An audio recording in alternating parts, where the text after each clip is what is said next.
Jenazah warga negara Indonesia yang bekerja di kapal berbendera Republik Rakyat Tiongkok Taihong 6 berhasil dievakuasi Pangkalan Penjagaan Laut Pantai PPLP kelas 2 Tanjung Uban. Buronan kelompok kriminal bersenjata KKB Osimin Wenda ditangkap Satuan Tugas Operasi Penegakan Hukum Nemangkawi. Aktivitas vaksinasi di sejumlah sentra vaksinasi di Tanjung Pinang dan Natuna, Kepulauan Riau terhenti sementara dikarenakan vaksin habis.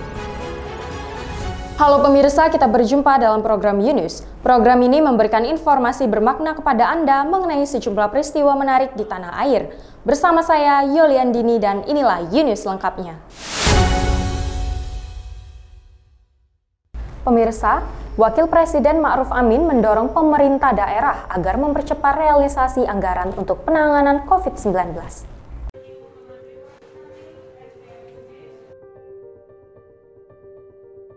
Pernyataan Wapres tersebut disampaikan dalam rapat secara daring yang diikuti Menteri Dalam Negeri Tito Karnavian serta Gubernur Jawa Barat Ridwan Kamil pada Kamis 23 Juli. Menurut Ma'ruf Amin, untuk mempercepat realisasi anggaran penanganan COVID-19, dibutuhkan pendampingan dari instansi terkait di kementerian agar serapan anggaran dapat dilakukan dengan maksimal. Kemudian terkait realisasi anggaran yang masih rendah agar mendapatkan perhatian, pendorongan serta perhatian dan pendampingan dari instansi terkait untuk mempercepatnya. Sementara itu, Gubernur Jawa Barat Ridwan Kamil menyebut pihaknya sudah melakukan evaluasi dan siap mempercepat realisasi anggaran dengan bimbingan dari kementerian. Terkait anggaran, Pak, kemarin juga kami mendapat surat cinta dari Pak Mendagri, sudah kita evaluasi Pak Mendagri, itu mayoritas karena rumah sakitnya Pak, itu tidak mengajukan telat Pak, udah saya tegur juga. Jadi uang kita tuh standby, tapi kami tidak bisa mencairkan kalau rumah sakitnya tidak meminta. Nah, sehingga yang tadinya target dari Mendagri ke atas 50% baru terpenuhi kurang lebih 34%. Sesuai dengan aturan Menteri Keuangan, minimal 8% dari dana alokasi umum dan dana bagi hasil provinsi dan kabupaten kota dapat digunakan untuk penanganan pandemi COVID-19. Percepatan realisasi anggaran COVID-19 sangat penting untuk pembiayaan rumah sakit, dana insentif tenaga kesehatan, dan hal penting lainnya. Dari Tanjung Pinang, Kantor Berita Antara, UTV, mengabarkan. Jenazah warga negara Indonesia yang bekerja di kapal berbendera Republik Rakyat Tiongkok Taihong 6 berhasil dievakuasi Pangkalan Penjagaan Laut Pantai PPLP kelas 2 Tanjung Uban. Jenazah WNI asal Sumatera Utara ini dijemput di Selat Singapura pada Rabu 21 Juli malam. Beginilah detik-detik saat jenazah Riki Ansia Samosir, salah seorang warga negara Indonesia asal Sumatera Utara, yang meninggal di kapal berbendera Tiongkok Taihong 6 dievakuasi petugas PLP kelas 2 Tanjung Uban pada Rabu 21 Juli malam. Sejumlah petugas berpakaian APD lengkap terlihat mempersiapkan rangkaian pemulasaran jenazah Riki Ansia Samosir dari kapal Taihong 6.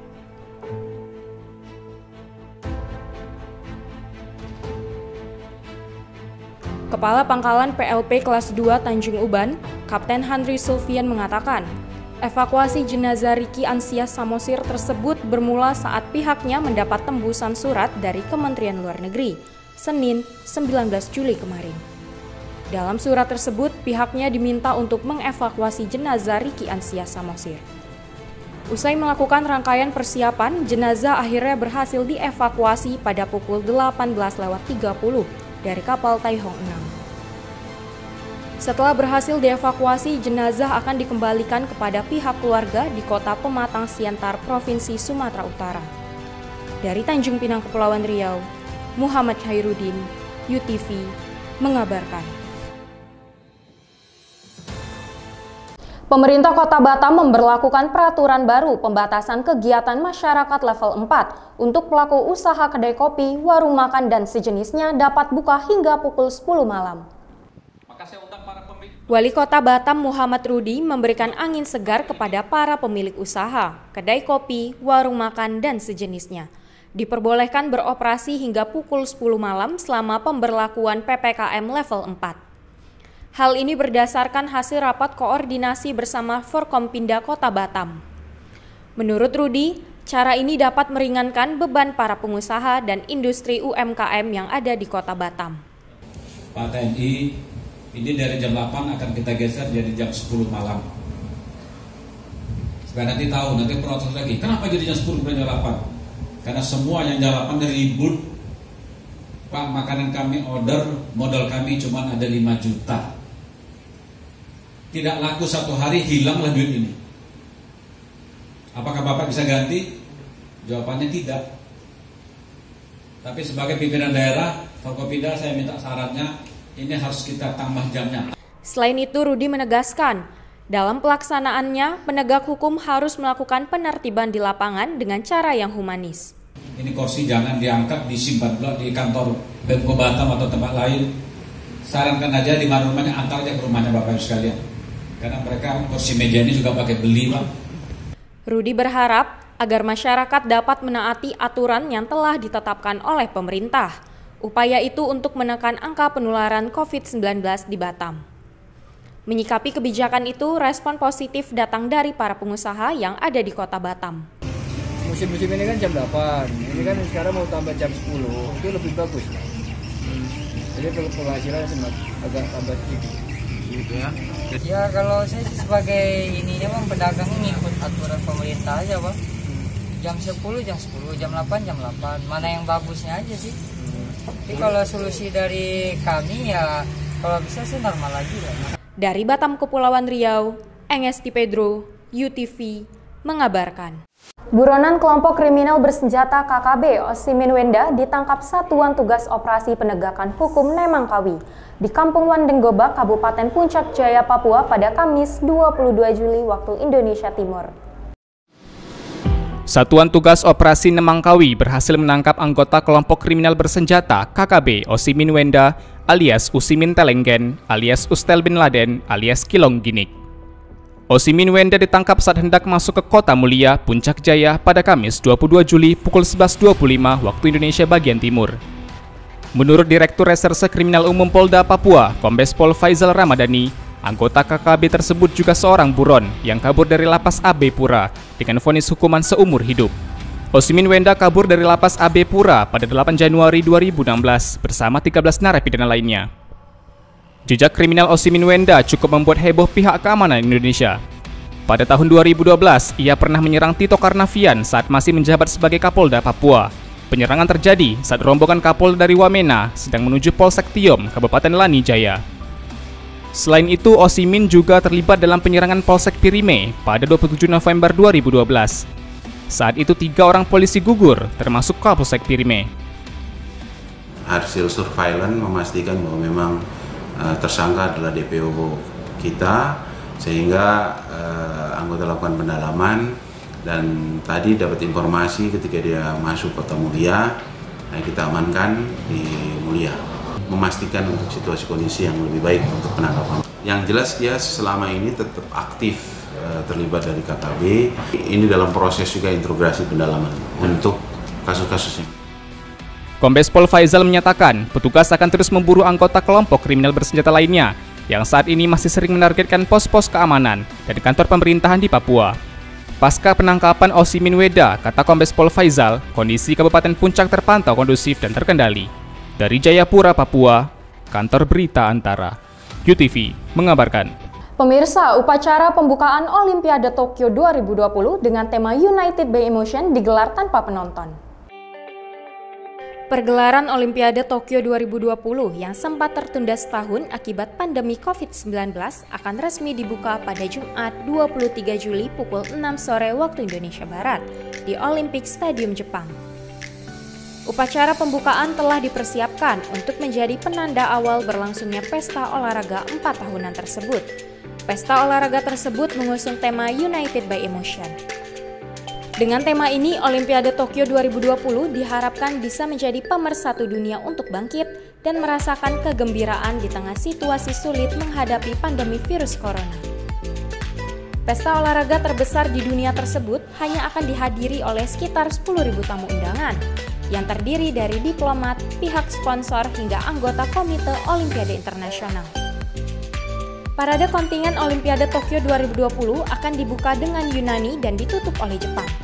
Sementara itu, Indonesia dikabarkan berada di urutan ke-22.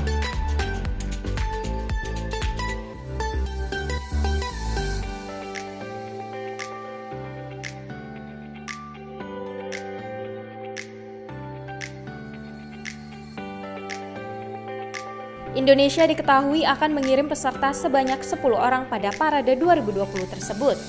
Rio Waida dan Nurul Akmal menjadi atlet yang ditugaskan sebagai pembawa bendera Indonesia dan diketahui akan mengikuti 8 cabang olahraga dengan 28 atlet. Atlet Indonesia akan bertanding di cabang olahraga angkat besi, bulu tangkis, menembak, panahan, dan dayung pada Sabtu mendatang. Dari Tokyo, Kafabihi, UTV mengabarkan.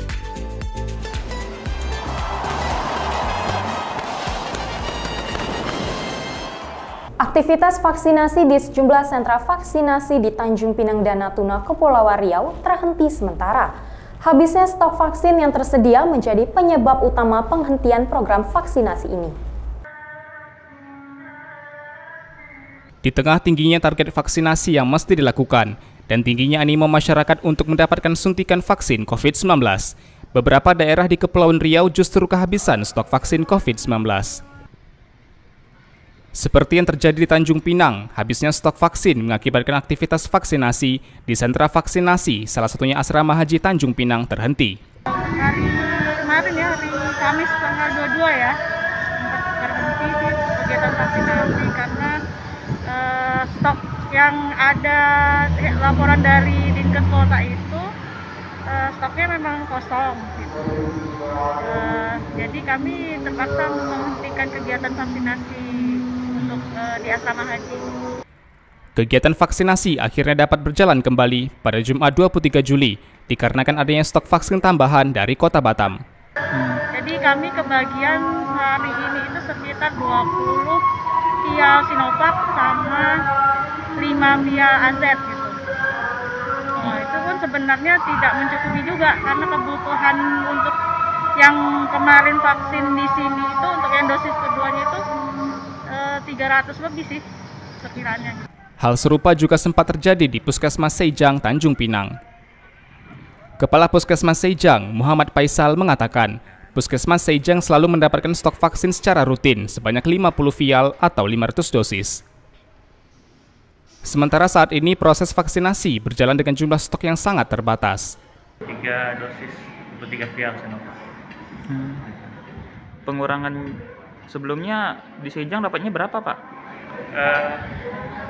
Kalau kita kekuatan tim kita itu bisa sampai dengan 35 vial sehari. Kalau kita bisa sampai 50 vial sehari. Cuman kalau sekarang ini kita kan terbatas ini kan stok vaksin. Biasanya dapat sampai 50 vial. Bisa 50 vial kita pernah. Kekosongan vaksin juga terjadi di Kabupaten Natuna, Kepulauan Riau.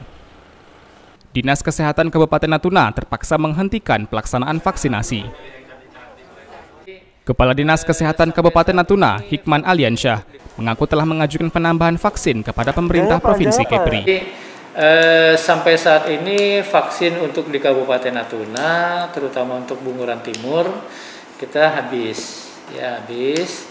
Tapi ke provinsi, ternyata vaksin di provinsi juga kosong. Kemudian dari pemerintah provinsi juga sudah minta ke pusat. Memang di pusat juga sedang belum bisa dropping ke provinsi. Akibatnya apa? Mereka juga tidak bisa kirim ke kita. Sementara itu, Kepala Pusat Kesehatan Masyarakat Kecamatan Bunguran Timur, Nazri, mengatakan akan melangsungkan vaksinasi pada 24 Juli dengan menggunakan sisa dosis vaksin terakhir yang tersedia di Kabupaten Natuna. Kemarin sebanyak 20 vial. Itu sekirakan sekitar 200 dosis dan akan kita laksanakan vaksinasi juga besok di seri-seri besok. Sampai hari ini kita belum dapat kabar dari gudang farmasi karena begitu dapat habis itu ya kita menunggu lagi. Mudah-mudahan dapat cepat. Nah, dalam seminggu ini kita dapat. Dari Kepulauan Riau, Muhammad Khairuddin, Nurman, UTV mengabarkan. Pemirsa, oximeter menjadi perbincangan trending dalam beberapa hari terakhir. Oximeter adalah alat untuk mendeteksi lebih awal jumlah oksigen yang ada di dalam darah manusia. Seberapa penting kita mengetahui kegunaan oximeter? Berikut liputannya. Alat oximeter atau alat pengukur kandungan oksigen di dalam darah viral dalam beberapa hari ini. Penemu oximeter adalah Takuo Aoyogi dari Jepang.